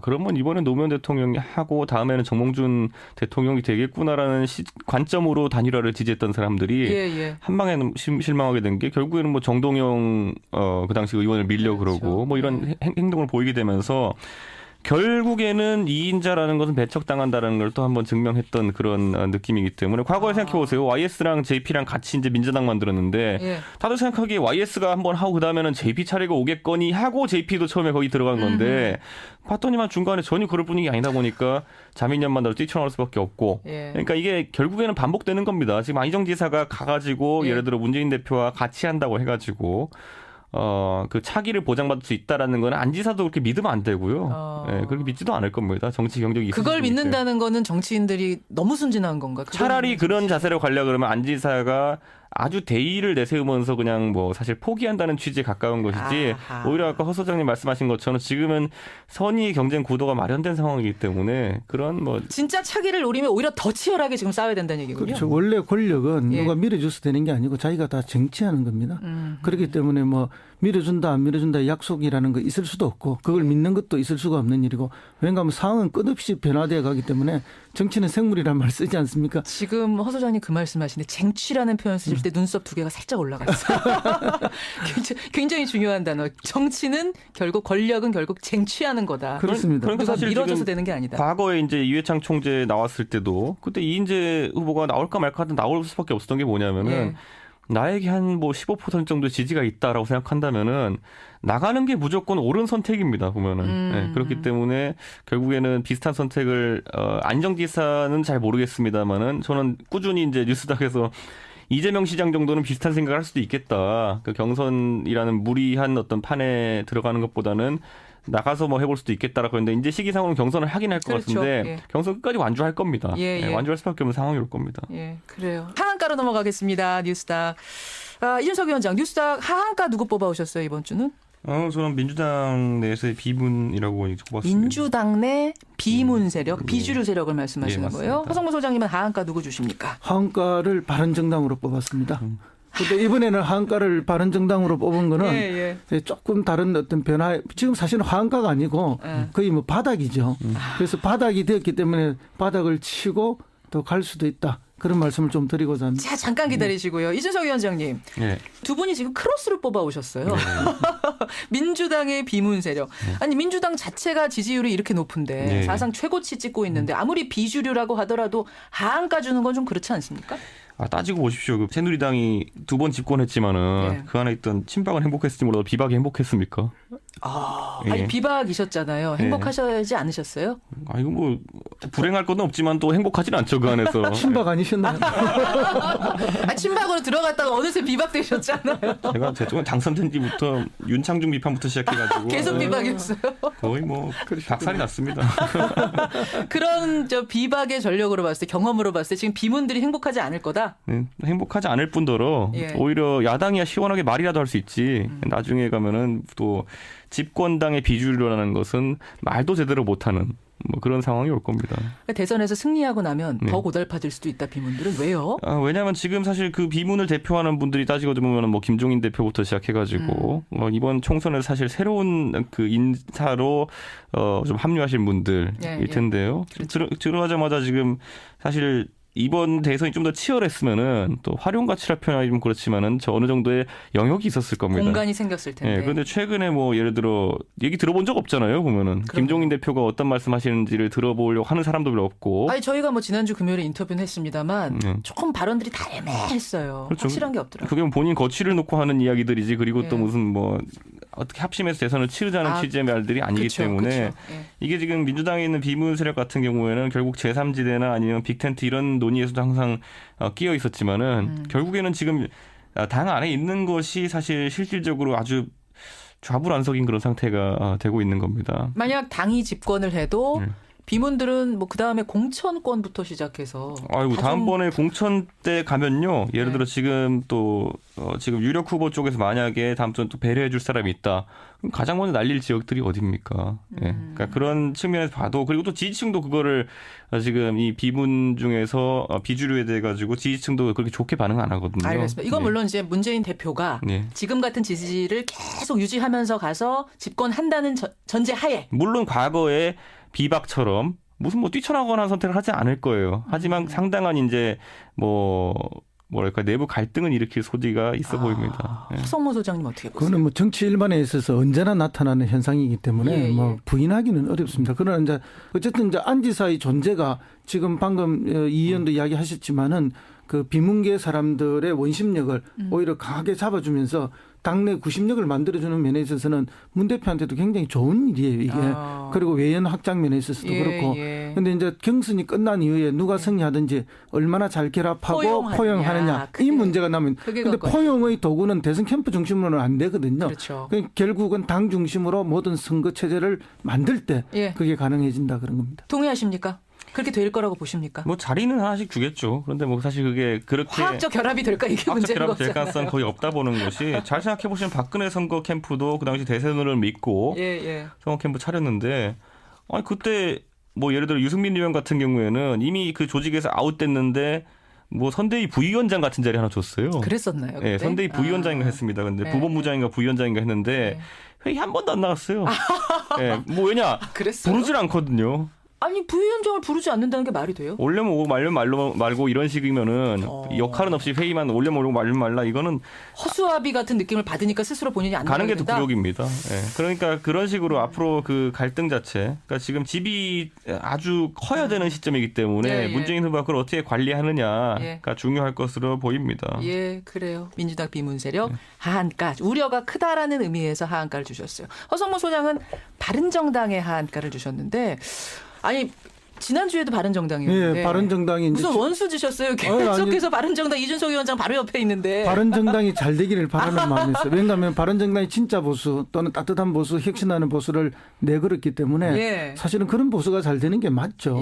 극우든 극자든 한 사회를 합리적으로 끌고 갈 수가 없습니다. 그런 면에 있어서는 오히려 바른정당이 빨리 자리를 잡아주는 것이 대한민국이 건전한 보수와 또 건전한 진보로 이렇게 양날개로 날아갈 수 있는 그런 측면에서 바른정당을 오히려 걱정해서 제가 드리는 말이고요. 채찍을 가해 주시는 거예요? 더 열심히 하라고. 그래서 이제 지금 상황에서 그럼 극복할 수 있는 계기는 뭔가 지금 한가 수준이 아니라 완전 바닥 수준인데 치고 올라갈 일이 남았다. 그러면 이제 어쨌든 당내 어떻게 치고 올라가요? 당내 개파의 문제들이 좀 줄어들면서 대선 불출마를 선언한 김무성 전 대표가 있죠. 이분이 복귀하는 방법이 하나가 있다고 저는 재등판? 대선 불출마 선언했는데 이걸 좀 번복해서라도 나가라? 그 양반이 대선 불출마 선언하게 된 건 반기문을 모시겠다는 거였거든요. 그러면 이제 그 불출마 선언의 원인이 제거된 거 아닙니까? 그러면 명분은 떨어지지만 다시 복귀해서 조직을 추스리고 갈 수밖에 없는 상황이 지금 오고 있는 것이 아닌가. 자, 거기서 그럼 확인하고 가죠. 이준석 위원장. 진짜로 주변에서 계속 권유하고 있어요? 뭐 그걸 그렇게 하자고 하는 분도 있고 그렇게 하지 말자고 강하게 주장하시는 분도 있어가지고 지금 이 안에 대해서는 의견이 좀 팽팽한 상황인데. 알겠습니다. 어쨌든 당원들 중에는 지금 원하는 사람 많다. 그래서 어쨌든 이제 국민적 명분으로 보면 많이 약하죠. 그건 사실입니다만 이제 당을 기관을 만든다는 게 조직이고 그다음에 이제 대선 후보들 두 분이 지금 계시지만은 두 분 다 좀 약하지 않습니까? 유승민, 남경필. 당의 역동성을 만들어낸다는 측면에서 그런 필요성이 좀 있고 또 만약에 탄핵이 인용이 돼서 무너졌을 때 박근혜 대통령이 퇴임하시게 될 때 그러면 새누리당에서 탈당을 해서 이쪽으로 오려고 해도 바른정당이 좀 폭을 넓게 가지고 받아들일 수 있는 시스템이 돼 있어야 하거든요. 그런 이제 계기들을 봤을 때 이번에 바닥은 쳤지만 이번 주에 정말로 바닥을 칠 거지만 이제 그런 준비들이 좀 필요하지 않나 그런 생각에서 제가 오늘 바른정당을 한 번 더 골랐습니다. 어제 바른정당이 폭탄 선언을 했어요. 이준석 위원장. 탄핵이 혹시라도 기각이 되면 우리는 의원직 전원 사퇴하겠다. 사실 의원직 사퇴는 국회의원이 할 수 있는 가장 최후의 수단. 사실 어마어마한 건데 그걸 얘기를 했거든요. 이것도 어떻게 보면 이 지지율 수렁에서 좀 벗어나 보자 이런 걸까요? 근데 어제 이제 제가 그 논의 과정에 저희가 한 7시간 동안 토론을 했는데 그 과정을 제가 처음부터 다 지켜봤는데 근데 뭐 당의 의원이 32명 뭐 김연아가 33명이 있지만은 그 안에서 뭐 반대 의견도 사실은 별로 없었고요. 그래요? 예, 반대 의견도 물리적으로 이제 권성동 의원 같은 경우는 내가 탄핵 소추위원인데 이렇게 하면 좀 약간 곤란한 논리적인 지점이 있다 그래가지고 빠졌고. 근데 그 외에는 뭐 크게 문제는 없었습니다. 거의 만장일치로 그러니까 우리 의원직 사퇴에 대한 사퇴를 거의 만장일치가 만장일치였습니다. 그냥. 그런데 뭐 의원직 사퇴는 만약에 탄핵이 기각되면은 뭐 바른정당 의원들뿐만 아니라 야당 의원들도 전부 다 그렇게 해야 될 만큼 이게 심각한 상황이죠. 나라가 이 지경에 이르고 이 정도의 국정농단이 있었는데 그것조차도 받아들이지 않는 거라면은 이건 국민 전체 지금도 탄핵 여론은 거의 80% 정도가 처음에 탄핵을 시작할 때나 변함없이 지금 나오고 있지 않습니까? 그래서 그 의원들이 좀 더 경각심을 가질 필요가 있다고 보고요. 사실은 이제 바른정당이 그런 각오 책임 정당의 모습도 좋지만 그것 플러스 지난번에도 말씀드렸듯이 개혁정당의 모습을 다시 보여줘야 한다. 보수개혁의 모습을. 그래서 지금 2월 임시국회에서 각종 개혁 현안들이 있습니다. 이 입법들에 오히려 주도권을 행사하면서 선도적으로 개혁 입법을 해나갈 필요가 있다. 그럴 때 역할과 위치가 커진다. 이렇게 봅니다. 그래서 우리가 참 난감하긴 한데 실제로 다 그 설문은 합니다. 보면은 그런 개혁 입법에 대해 가지고 거의 한 70% 가까운 찬성이 나오거든요. 그래요. 그렇기 때문에 그거는 좀 오해가 없었으면 좋겠는 게 워낙 당론 투표에 그 친박 비박 대결에서 당해가지고 그것 때문에 당론의 기준을 아주 엄격하게 잡아놨습니다. 자, 바른정당 잘 하라고 지금 채찍질을 가해 주셨고 이번 주가 굉장히 중요한 고비가 되겠네요. 바른정당한테도. 그렇습니다. 기대 좀 해보겠습니다. 오늘 뉴스닥 뉴스쇼 증권시장 상한가 보드에는 안희정과 광주민심, 하한가 보드에는 민주당의 비문세력 그리고 바른정당을 올리면서 뉴스당 문을 닫습니다. 두 분 고생 많으셨고요. 다음 주에 뵙겠습니다. 네, 감사합니다. 세밀정책연구소 허성무 소장, 바른정당 이준석, 노원병 당협위원장이었습니다. 올림픽 이후로는 공백기를 가지면서 부상 치료와 훈련에 매진해 왔는데요. 최근에 반가운 복귀 소식이 전해졌습니다. 8개월 만입니다. 다음 주 열리는 LPGA 경기를 시작으로 필드로 돌아오는 반가운 얼굴. 오늘 화제 인터뷰에서 박인비 선수 직접 만나보죠. 박인비 선수는요, 어제 경기를 위해서 태국으로 출국을 했습니다. 그래서 저희가 출국 직전에 인터뷰 진행을 했거든요. 직접 들어보시죠. 박인비 선수 안녕하세요. 네, 안녕하세요. 야, 오랜만입니다. 오랜만에 필드에 다시 설 생각을 하니까 기분이 어떠세요? 우선은 좀 되게 많이 설레이기도 하고요. 그리고 또 오랫동안 아무래도 필드에서 좀 쉬었기 때문에 조금 긴장되는 마음도 있고, 네. 설레임과 긴장. 네, 그게 같이 있는 것 같아요. 그런 감정들이. 박인비 선수도 막 설레이고 긴장되고 이런 게 있어요? 근데 항상 보통 이제 첫 시합 시작할 때 항상 조금 더 긴장되고 조금 더 설레이고 올해는 좀 어떨까 하는 그런 기대심도 있고 그렇거든요. 천하의 박인비 선수, 돌부처 박인비 선수.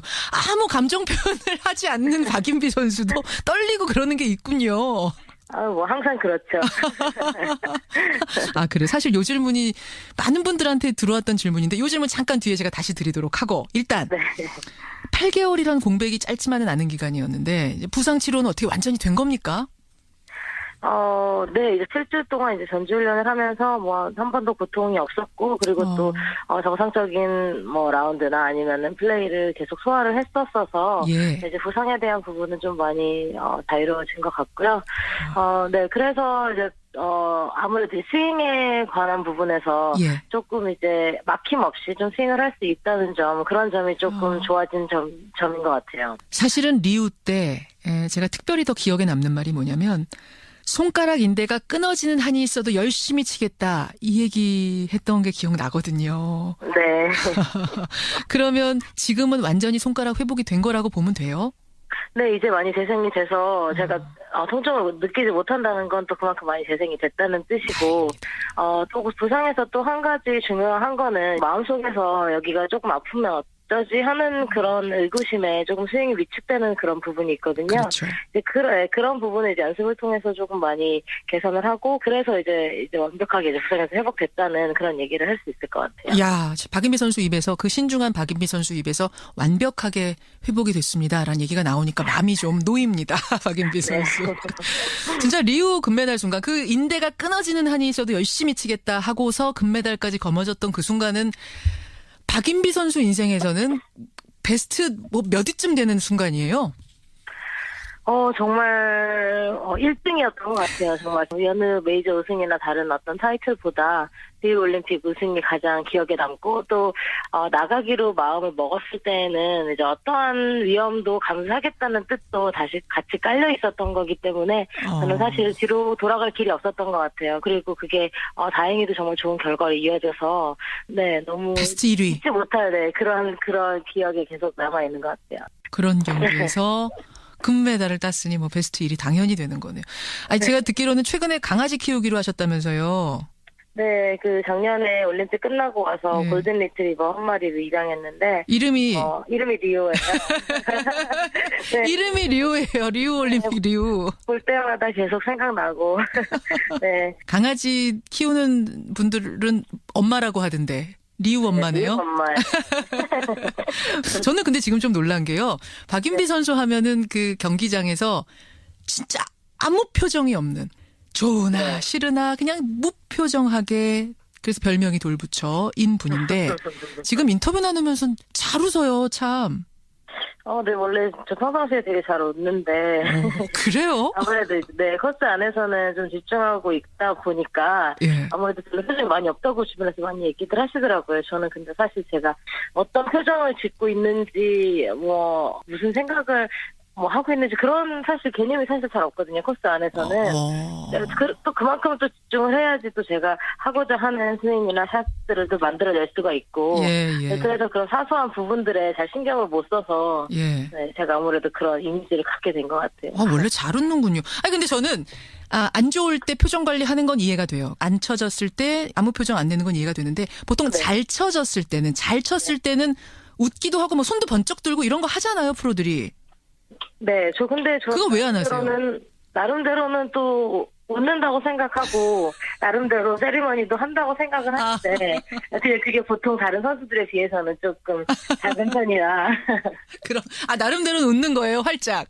네, 그럼요.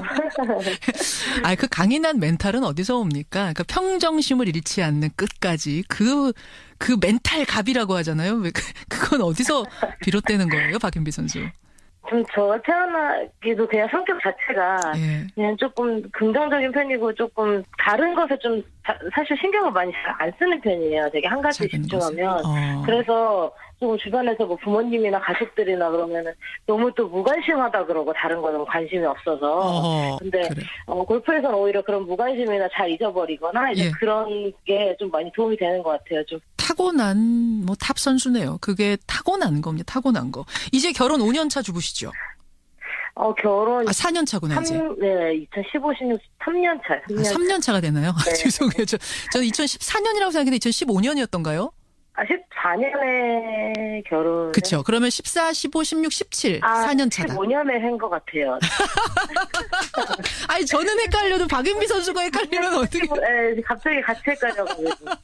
15년? 네. 2015년이니까, 3년 차가 맞네요. 3년 차.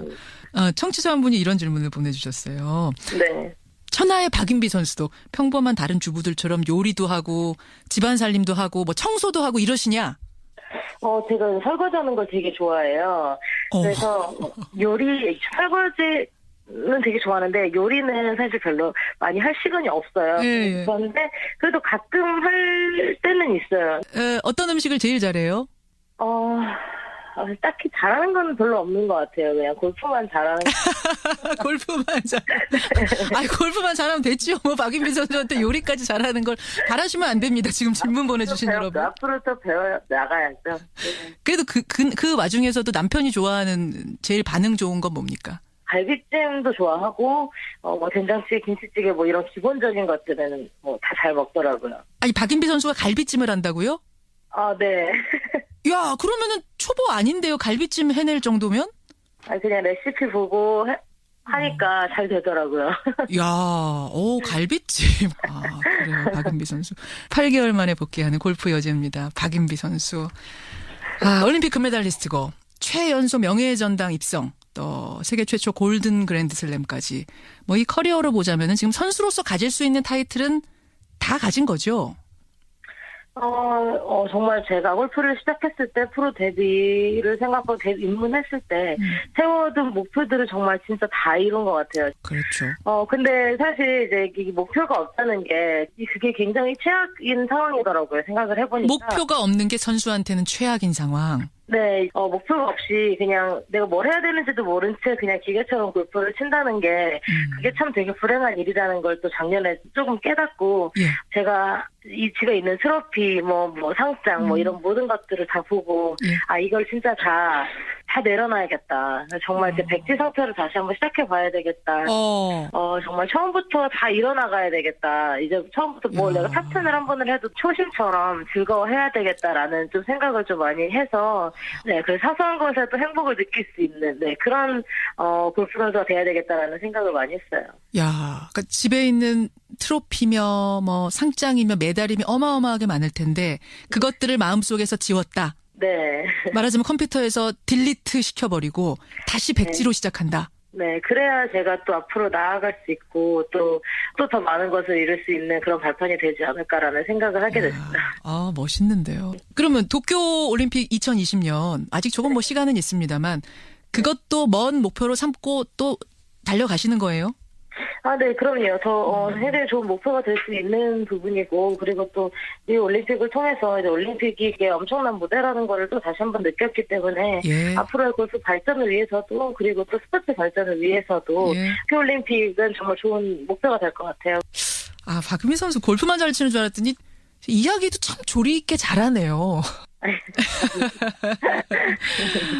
태국으로 출국합니다. 박인비 선수 가서도 그야말로 초심으로 멋지게 경기해 주시기를 부탁드리겠습니다. 네, 고맙습니다. 고맙습니다. 네. 골프 여제 박인비 선수였습니다.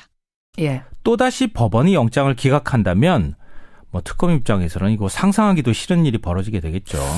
그러게요. 그래서 이번 소환은 특검과 이재용 부회장의 외나무다리 승부라고 할 수 있습니다. 이재용 부회장을 사실은 지금 특검 종료일 얼마 남지도 않았는데 네, 그렇죠. 다시 재소환하는 특검. 이 뉴스의 행간 이면에 뭐가 깔려 있습니까? 첫 번째 행간은 오늘 함께 소환하는 두 사람을 주목하라. 이재용 부회장하고 누가 같이 나가요? 이재용 부회장 재소환 시각이요. 오늘 오전 9시 30분입니다. 그러니까 30분 뒤 오전 10시 박상진 삼성전자 사장과 황성수 전무를 부릅니다. 왜 그랬을까? 이 특검이 뇌물죄 수사의 방향을 암시한 것이라고 볼 수 있는데요. 무슨 말씀이세요? 이 두 사람이 누굽니까? 박상진 사장은 승마협회 회장, 황성수 전무는 부회장이라는 데 그 힌트가 들어있습니다. 그동안 특검이 그리고 있었던 박근혜 대통령 뇌물죄 혐의의 핵심이 뭡니까? 박 대통령이 이재용 부회장에게 삼성물산, 제일모직 합병 특혜를 줬다. 그렇죠. 이 부회장은 그 대가로 승마협회를 통해서 최순실이 운영하는 독일 스포츠 회사 비덱에 280억 원을 지원하기로 계약했고 실제로 80억 원을 지원했다. 거기죠. 그러니까 그 과정에서 최순실 씨가 황성수 전무와 여러 차례 차명폰으로 통화하면서 승마협회 지원을 협의했다. 여기까지 확인됐고요. 그렇죠. 결론적으로 말씀드리면 최순실과 박근혜 대통령은 이익을 공유하는 사이 경제 공동체라는 얘기입니다. 그러니까 다시 말씀드리면 삼성의 정유라 승마 지원이 일종의 대가성과 관련이 있으니까 이걸 다시 한번 살펴보겠다. 이미 얘기고요. 또 특검이 어제 오후 삼성 이 미래전략실 장충기 사장을 피의자 신분으로 소환 조사했는데요. 했습니다. 이것도 의미심장합니다. 이건 뭐죠? 이 삼성의 순환출자고리 해소 과정에서 청와대가 공정위를 통해서 또 다른 특혜를 준 것이 아니냐. 이 의혹이 제기가 됐는데 이 부분도 한번 살펴보겠다. 이런 의미라고 할 수 있습니다. 이재용 부회장뿐 아니라 같이 소환되는 두 사람을 주목해야 한다. 두 번째인가 뭡니까? 두 번째인가는 이재용 구속영장 재청구까지 갈 것이다입니다. 그러니까 오늘 그냥 소환 조사만 하는 게 아니라 이게 구속영장을 또 청구하는 것까지 갈 것이냐? 네. 또 청구한다면 정말 구속이 될 것이냐? 그렇죠. 여기까지 다 연결해봐야 최대 되거든요. 관심거리가 될 수밖에 없는데요. 특검 수사기간 종료일이 이달 28일이잖아요. 특검은 청와대 압수수색 그리고 박 대통령 대면 조사, 정유라 조사도 못하고 있는 상황입니다. 특검 입장에서는 수사하다가 많은 이런 상황이 될 수 있거든요. 자칫하다가는. 그러니까 수사기간을 30일 더 연장하는 게 현재로서는 가장 최선의 방법입니다. 그러니까 어떤 방식으로든 연장을 해야 하는 명분을 찾아야 되지 않겠어요? 그렇죠. 특검이 바로 이재용 부회장 구속을 그 고리로 활용할 가능성이 높다는 겁니다. 특검이 수사 연장을 위한 어떤 명분이 이재용 부회장이 될 수 있다? 네, 맞습니다. 왜냐하면 그동안 이 보강조사로 굉장히 중요한 증언을 많이 확보했거든요. 그렇죠. 가장 대표적인 게 안종범 전 경제수석의 업무 수첩 39건이 되겠죠. 새로 나온 거. 최순실이 황성수 전무뿐만 아니라 삼성 법인 명의의 휴대전화로 수시로 통화를 했다고 하는 거. 또 오늘자 한겨레신문에 따르면 승마협회 임원 여러 명이 삼성합병은 최 씨가 박 대통령을 통해 도움을 줬기 때문이다. 이렇게 진술을 했다고 합니다. 진술을 확보했대요. 게다가 공정위와 금융위를 또 압수수색하기까지 했잖아요. 근데 이 과정에서 삼성의 순환 출자고리 해소 과정에서 청와대가 공정위를 압박해 특혜를 준 것 아니냐. 이 정황들을 굉장히 많이 확보했습니다. 그러니까 특검은 그동안 이재용 구속영장 청구, 뇌물죄 입증을 위해 달려왔다. 이렇게 해도 과언이 아닌데요. 만약에 칼을 이 상황에서 빡 빼들었는데 이거 그냥 무만 푹 자르고 그냥 관두겠습니까? 그러니까요. 이재용 부회장에 대한 구속영장을 반드시 청구할 것이다. 이런 건데요. 청구할 거라고 보세요? 네, 저는 그렇게 봅니다. 그럼 청구를 하면 법원이 이번에는 받아들일 거라고 보세요? 글쎄요. 구속영장을 재청구하게 될 경우에 법원이 받아들인 경우가 많지가 않거든요. 이것도 또한 어떻게 받아들일지 저는 바로 그 지켜봐야 될 것 부분인데 같아요. 지난번에는 안 된다고 했던 법원이 이번에는 받아들일까? 만약 안 받아들인다면 특검은 또다시 모양새 구기는 건데 재청구할 수 있을까 과감하게? 만약에 또 기각된다면 특검 입장에서 엄청난 치명상이 또 되겠죠. 타격이 되거든요. 그래서 그 부분을 잘 모르겠어요. 마지막 행가 뭡니까? 마지막 세 번째 행가는 이재용 부회장이 최종 목표가 아니다입니다. 무슨 말씀이십니까? 이재용 부회장이 뇌물죄로 구속된다. 이 말은 그 뇌물을 받은 사람이 누구란 얘기입니까? 최순실과 박근혜 대통령이란 얘기 되겠죠. 공모자로 이미 지목을 했으니까. 네. 최종 목적지는 박근혜 대통령이란 얘기입니다. 그러니까 박 대통령이 지금 대면 조사도 거부하고 있는 이런 처지가 되고 있지만 특검이 이 부회장을 구속한다. 그러면 박 대통령한테는 엄청난 압박이 될 것이다. 이런 겁니다. 그래요. 그러니까 특검의 이재용 부회장 재소환은 그러니까 우리가 잘못돼서 이렇게 온 거 아닙니까? 촛불이 잘못되면은 촛불이 잘못됐다고 이야기해야 되는데, 그리고 또 우리 예를 들면 최순실이 잘못했다. 대통령께서도 잘못된 것도 많이 있죠. 대통령이 너무 불통이 심하다. 예를 들면은 비서실장이나 그 국무총리나 장관들이 자주 못 뵙는다. 대면 보고 부족하다. 이런 거 잘못된 겁니다. 그런 부분들에 대해 가지고 우리가 잘못된 거는 고치고 해야 되는데, 우리 그동안에 새누리당이 대통령한테 직언을 못했어요. 그런 것에 대한 반성. 대통령의 말씀을 그냥 받아 적기만 하고 그냥 무조건 맹종만 하는 이런 부분에 대해서 반성을 해야 됩니다. 그리고 또 지금 경제도 어렵고 민생이 어렵기 때문에 이런 거에 대해서 집권당으로서 책임을 느끼고 당연히 반성해야 됩니다. 그건 잘못된 게 없어요. 그런 의미에서의 반성 투어를 새누리당이 시작한다. 이제 새누리당 아니고 자유한국당으로 이름을 해야겠네요. 자유한국당 김문수 비대위원. 대선 출마하십니다. 공식 선언은 언제 하십니까? 아직까지는 우리 대통령이 탄핵도 안 됐는데 출마하는 것 자체가 좀 어렵다고 저는 보고 있습니다. 그래서 여러 가지로 지금 대통령직이 탄핵이 돼서 공석이 되면 바로 선거지만, 그렇지 탄핵이 기각이 돼버리면 12월 선거인데 지금부터 날뛸 필요 없지 않습니까? 12월 선거가 될 건데 지금부터? 될 건데가 아니라 그럴 수 있다는 거예요. 그래 자꾸 말씀을 지금 말씀을 될 건데라고 하셨어요. 아니. 알겠습니다. 여하튼 12월 달까지도 내다볼 수 있는 상황에서 지금 출마 선언을 하는 건 좀 이르다라는 판단 하시는 거군요. 내다보는 게 아니라 지금 현재 법이 그렇게 돼 있지 않습니까? 예, 그리고 예. 12월에 선거가 정상적인 법이고 탄핵이 만약 인용이 되면은 예. 더 선거 당겨지는 건데 그 자꾸 그렇게 이야기하시면 안 돼요. 맞습니다. 그 맞는 말씀이세요. 그래서 공식 선언은 그래서 언제쯤? 아직은 결정 안 하신 겁니까? 아직 결정 안 했습니다. 예, 알겠습니다. 공식 출마를 이미 대선 출마 결심을 하신 것으로 보도는 되고 있지만 공식 선언까지는 아직 일정은 잡지 않았다 이런 말씀. 만약 출마를 하시게 된다면 왜 김문수인가? 왜 출마 결심을 하실 것인가? 이런 결심은 좀 서 계세요? 그렇습니다. 첫째는 지금 우리 북한이 또 이번에 미사일을 쏘았지만은 북한의 핵 미사일이 예. 우리나라를 바로 위협하고 있고 전 세계를 위협하는데 여기에 대해서 지금 야당에서 나온 후보들은 사드도 하지 말자 그러지 않습니까? 예, 예. 그리고 우리나라 핵에 대해서는 저는 핵으로 대응할 수밖에 없다고 봅니다. 북한이 계속 저렇게 나갈 경우에는 우리가 지금 한미 공조 아래 북한의 핵시설을 선제 타격을 해야 된다고 저는 생각합니다. 두 번째로 우리 경제가 어려운데 일자리가 없는데 계속 법인세를 올리자 상법을 바꾸자 계속 기업을 반기업적인 정서를 계속 부추기는 것이 지금 야당 후보들입니다.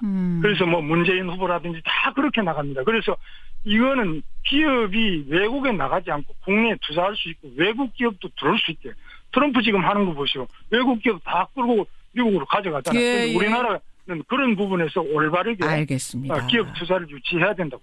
알겠습니다. 공식 선언 하시게 되면 한 번 더 모시기로 하고요. 오늘 여기까지 말씀 듣겠습니다. 김문수 비대위원 고맙습니다. 예, 감사합니다. 자유한국당 김문수 비대위원이었습니다. 평론가 김성환 씨 나오셨습니다. 어서 오세요. 네, 안녕하세요. 많이 춥죠? 예. 아주 오늘까지도 이렇게 춥네요. 아니, 목도리를 2개를 하셨어요. 모직 목도리에도 털 목도리. 아니요.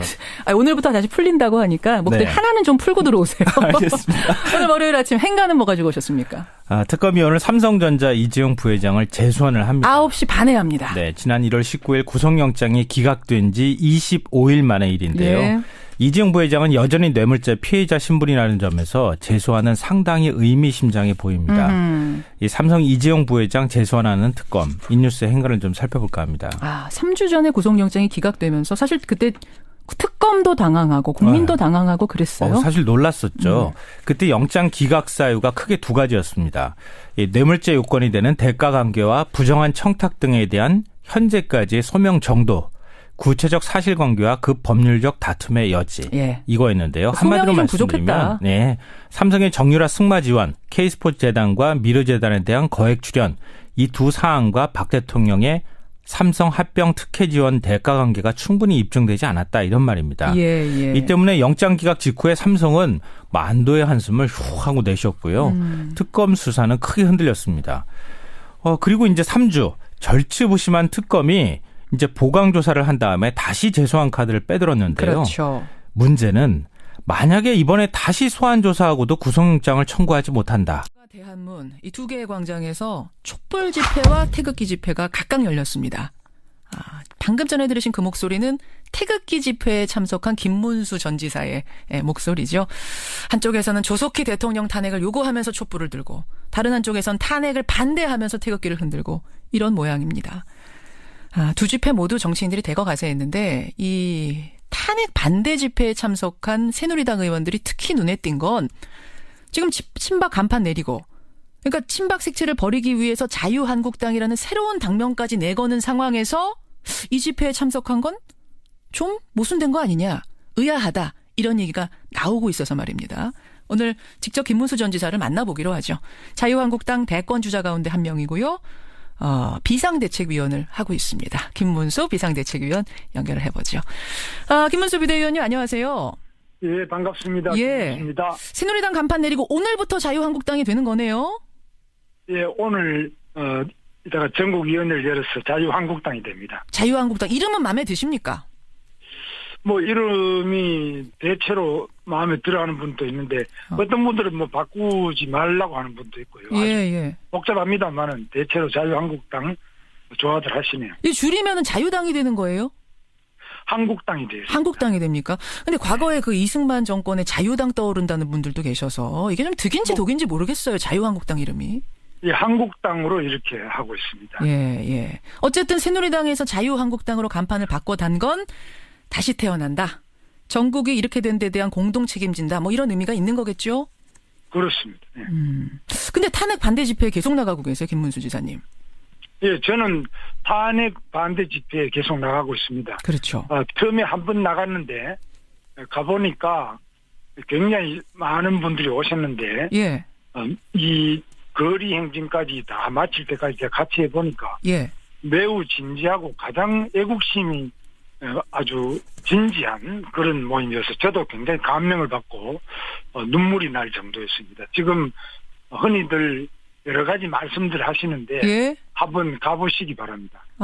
가보니까 눈물이 날 정도였다. 근데 조금 전에 말씀하신 것처럼 여당이 현재 이 국정농단 사태에 대해 책임지고 반성한다는 의미로 이름까지 바꿔다는 간판까지 바꿔 달고 쇄신한다라고 몸부림을 치고 있는데 여당의 지도부이자 대선 주자가 이 탄핵 반대 집회에 나가는 게 이게 적절한 것이냐 이런 비판이 있거든요. 어떻게 보십니까? 그러면 야당의 문재인 여러 사람들 대표들이 대권 후보 대표 추미애 다들 가지 않습니까? 각 야당에. 예. 야당이 촛불 집회 가는 거는 비판 안 하고 어허.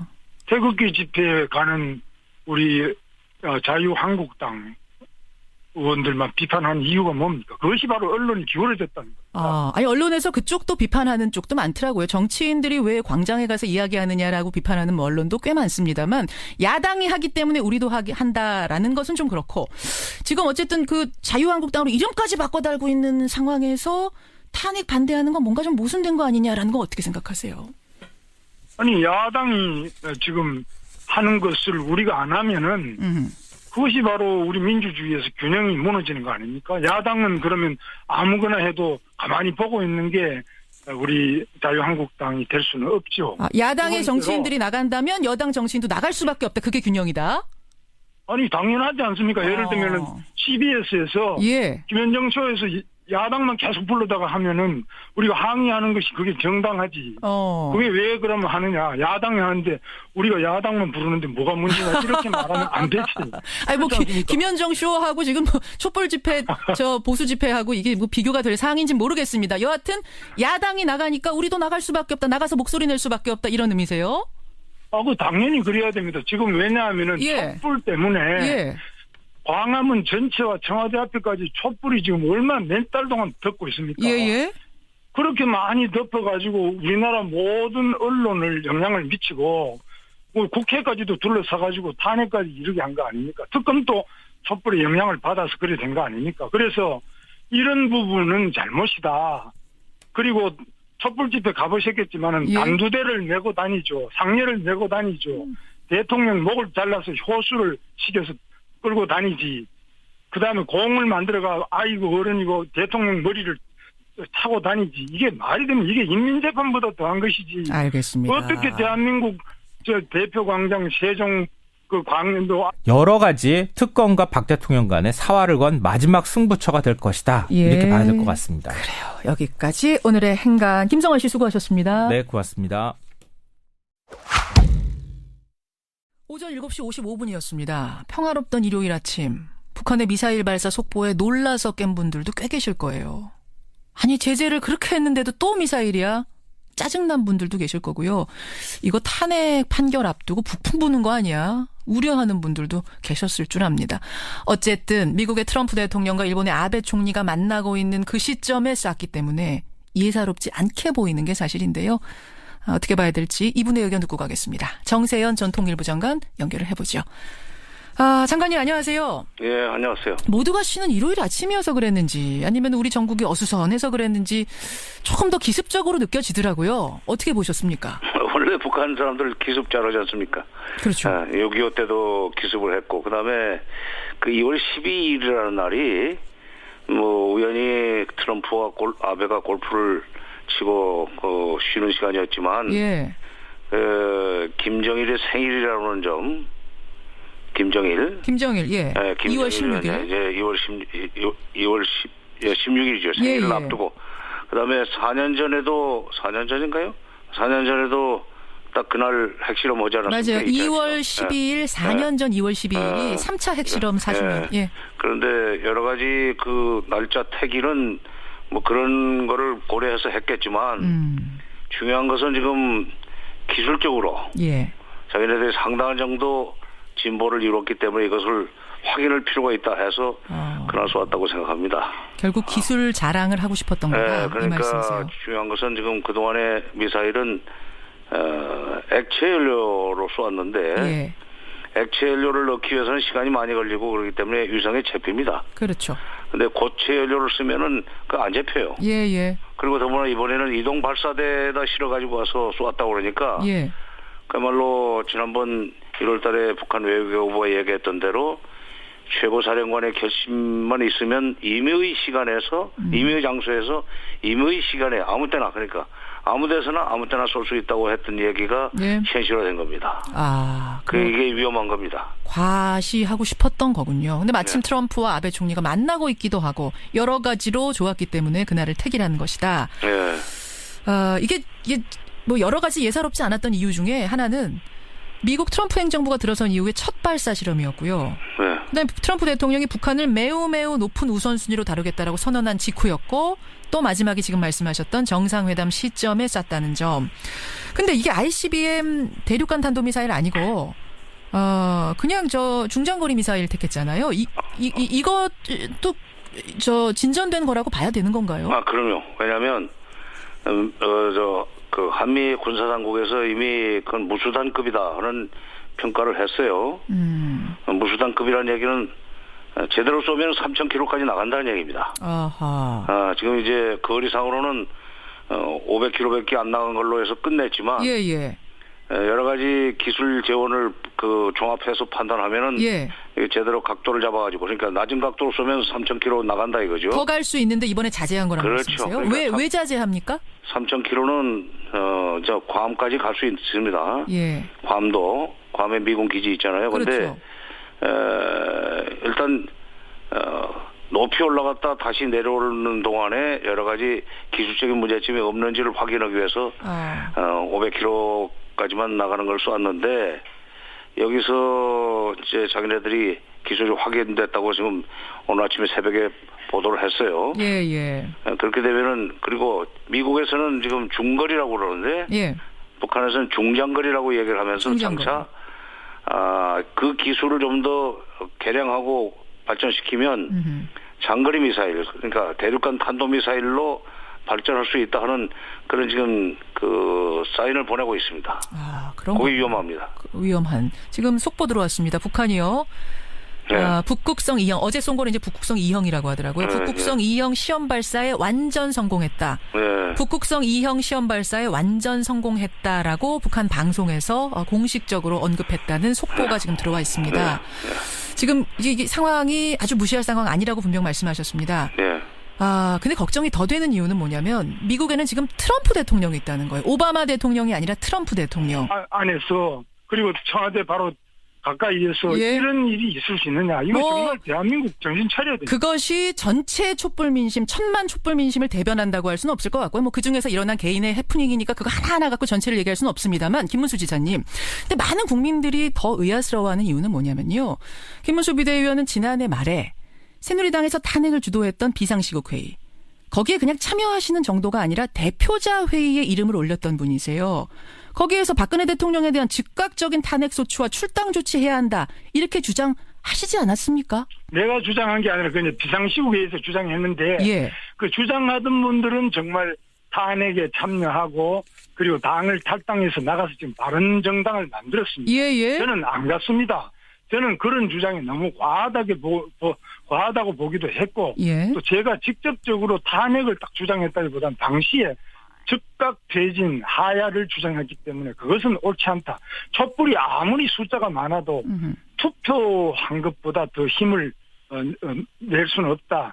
투표가 대한민국의 대통령직을 결정하는 것이지 촛불 많이 들으면 대통령이 물러가야 된다. 그거는 잘못됐고 헌법에 나와 있는 탄핵을 해라 이렇게 이야기한 겁니다. 그러니까 하야라는 여론 재판은 안 된다. 촛불광장에서 그때 하야를 주장하니까 하야 퇴진 이런 거 안 되고 국회에서 차라리 탄핵 절차 투표를 하자 쪽이 맞기 때문에 탄핵을 찬성하셨단 말씀이세요? 아니, 탄핵을 찬성했다기보다 탄핵 표결. 그러니까 탄핵이 오히려 즉각 퇴진 촛불을 가지고 대통령을 퇴진하야 하는 이런 것은 잘못이고 하려면 헌법 절차에 따른 탄핵을 해야 된다.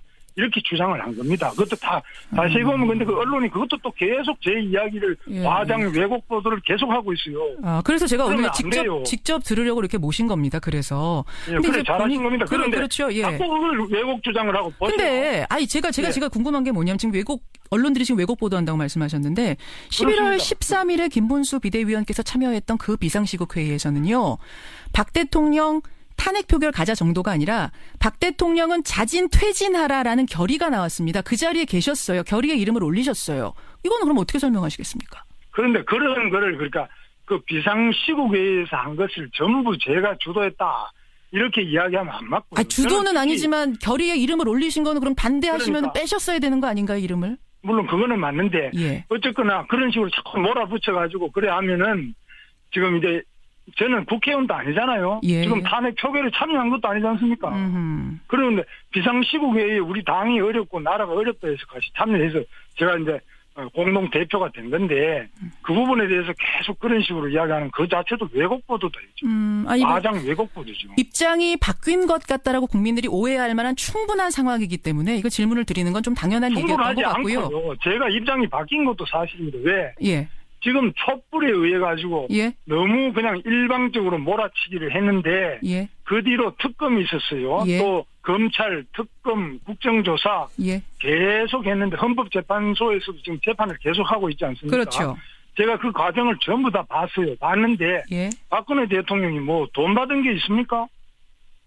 박근혜 대통령 제일 잘못한 건 최순실이가 잘못됐다는 거예요. 근데 그거를 가리시기 위해서 지금 대면 조사도 받으시고 검찰 조사 받으시라고 그러는데 안 나오시지 않습니까? 그래서 지금 이 돈 받은 게 있는지 없는지 알 수가 없어요. 면책 특권이 있어요. 대통령은 내란, 외환 이런 거 빼고는 안 받아도 돼요. 면책 특권은 있습니다만. 안 받는 게 잘못인 것처럼 이야기하는데 안 받아도 되고 받아도 되는데 저는 대통령께서 헌법재판소 나가서 받는 게 좋겠다고 보는데 특검은요. 특검은 지금 야당만 추천한 특검인데 전 세계에서 야당만 가지고 특검을 임명한 그런 나라가 있습니까? 그 임명을 하시고 승인을 하신 건 박근혜 대통령입니다.